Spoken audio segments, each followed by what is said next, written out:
When you get back, Will? Tuesday morning. Good to be home.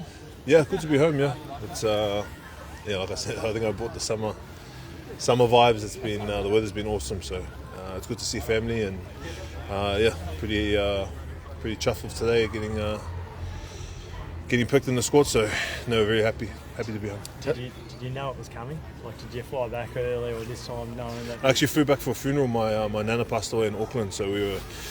No, thanks guys. So just been with family in New Zealand, and then we just came to Sydney, and then and here now. At the stage of your career where you were in 13, you played for the Tigers that night. Had you played much that year? I can't remember. I think I played one game or two games maybe. Yeah. So you were a fresh one at Yeah. that point. What do you remember? I watched it actually last week, I think, or the week before. No, very raw. I didn't understand the magnitude of the tour as I do now with all the experience I've had. So no, it's a massive occasion for rugby, and especially rugby in Australia. When you reflect on your career, what would it mean to you to face the Lions as a Wallaby? I'll be the pinnacle, no? Like with the Middle World Cups, that Bledisloe Cup, and you got the Lions tour that comes every 12 years. It's very special, and a lot of players will be putting their hand up to try and play in those games. And it's an occasion where everyone wants to be playing. So no, it would be really cool to be a part of. Just take us through your French season, the back half. Will, there was an injury along the way and then a real kind of scramble for those playoffs at the finish. Yeah, we started off quite slow at La Rochelle. We had about 100 days of not winning a game, so it was a tough period. And then we had a good run at the end there, and we just got piped by Po, who was a better team. But no, I got injured in between that period, and I fought hard to get back. And the body's feeling good now to hopefully put my best foot forward for this campaign. Well, during that 100 days, the losses, when we spoke, you were even concerned you weren't going to make the Lions squad. What was it? Was there a time where you were like, it really clicked, where you felt you were playing well enough to get in, or you were still never sure whether it was going to happen? I don't think you're ever sure.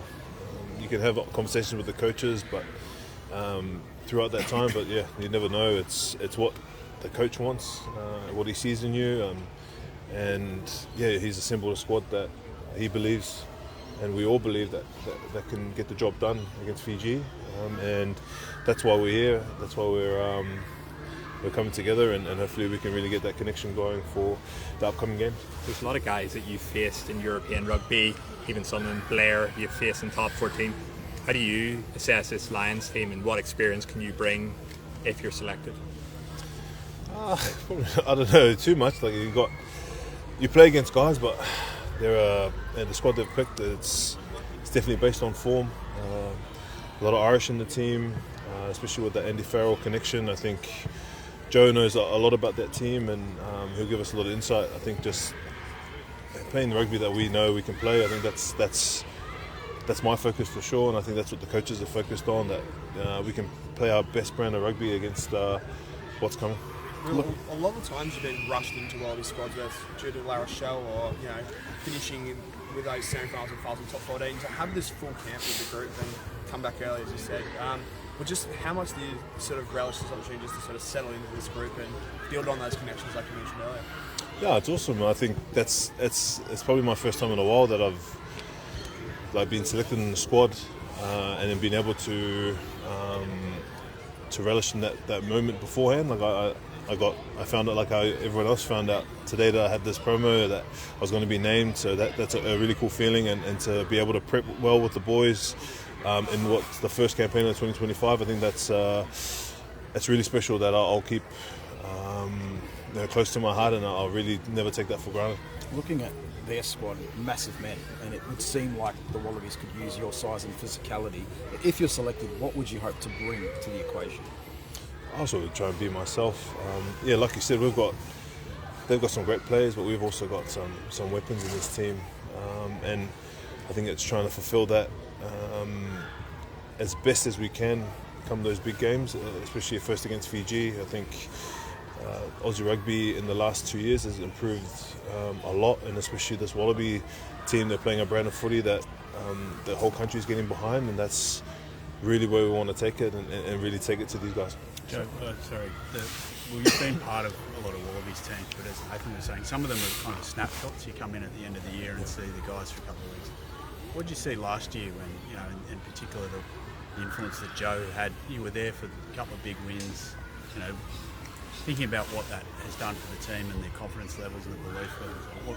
What was the snapshot from last year that you saw? Well, you want to, first thoughts is, I want to be a part of that.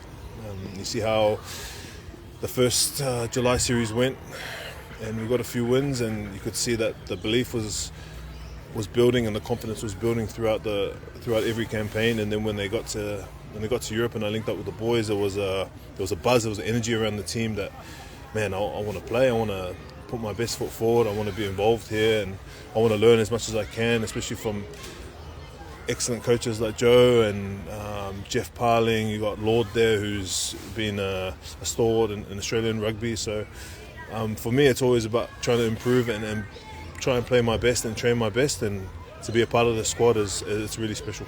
Why did you watch that 2013 game the other day? Oh, I was just actually thinking, because I don't know, you probably asked a lot of footy players, but you think I remember most games of my career. I watched the game and again when I went far up. I walked like a lot of that game. I wasn't actually that good. Didn't have too many involvements, and that was probably my third professional game. So I wanted to have a look at what the atmosphere was like, how I was as a player then, how I've changed, how I've improved, and just take it as an experience, because I know in a few weeks that's coming. The Lions are a special team that.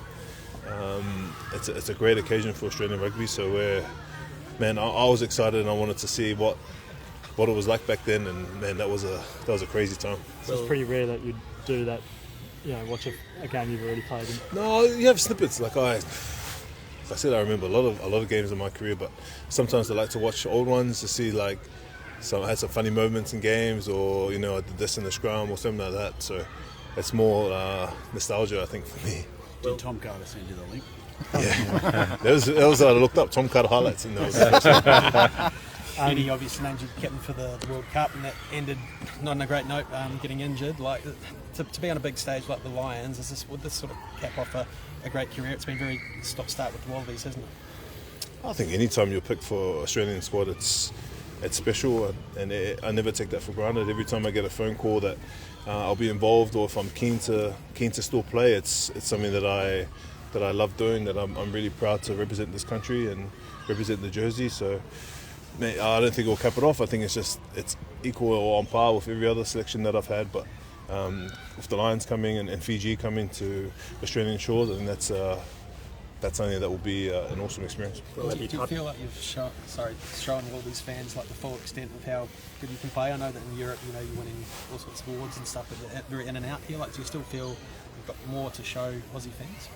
Oh, for sure. I think every player, especially myself, you want to put your best foot forward, especially for your country, not just club rugby. So that's definitely a point where I want to put my hand up and give more to this team, give more to this jersey, and hopefully the preparation that we have in the next few weeks puts me in good stead to be able to play and show what I can do. You tapped into Raj. Obviously, he was a tourist. 2001 over here, and then 2009 he had two pretty intense experiences with the Lions. Have you tapped into his experience of what it means? No, not too much. I think the boys send him a few highlights every now and then. But no, Raj is a great man and a great coach, and I'll definitely be hitting him up on what I can do better as a player and what he thinks this team can do. But no, we've got a great leader in Joe and the other coaches as well. So we're ready for what's coming. We're all talking about the Lions, but you actually missed that Fiji game, obviously, in 23. Have you been more disappointed to miss a game? And secondly, how important is it to get the campaign off to a good note by beating them and making up for that one? I don't really think about making up for games. I hate missing games. I hate getting injured, but it is part of the sport. I think the squad, this is the first time that they've assembled come Sunday. So for us, it'll be having a good week of preparation and then flying into that Fiji game. It's going to be tough. You can see what the draw do week in, week out. And when you add guys from Europe who they're superstars over there, it's going to be a really tough game. And it's a great way to get us ready for what's coming in with the Lions. You're used to living in a place, La Rochelle, where there's always pressure. You go into the bakery, someone wants to speak to you about rugby. It's a town that lives and breathes rugby. Do you think that ability of living in that pressure helps you to deal with what's going to happen with the Lions coming here? I think there's pressure here every day. We've got, Australia's a proud rugby nation too, so we have our fans and our supporters have expectations of what this team can do, and we have those same expectations and standards that we want to live by with this Wallaby team. And we've put that pressure on ourselves first and foremost. And for me, it's just getting that preparation right for that performance. You would have tangled with Nick Champion de Crepigny a few times over in France. What's he like to play against? Oh, yeah, man, he's a weapon. He's a gun. He's a tough bugger, and I remember I played with him at uni actually, a few games, and at training he'd always put shots on too. So I'll be watching out for him in camp, and hopefully he doesn't hurt me before the games come. Did he always sort of appeal as someone that could step up to this level? He always had that drive, He was always a worker. He was a tough player, and I saw in France that he had what it took. France is it's a great way where physicality is probably the first and foremost. That's the benchmark. So, and he well and truly would put hits on, and he'd be real physical in those games, and his ruck work was outstanding. So for him to be back and get named in the squad, it's a really proud moment for himself and his family, and it's well deserved.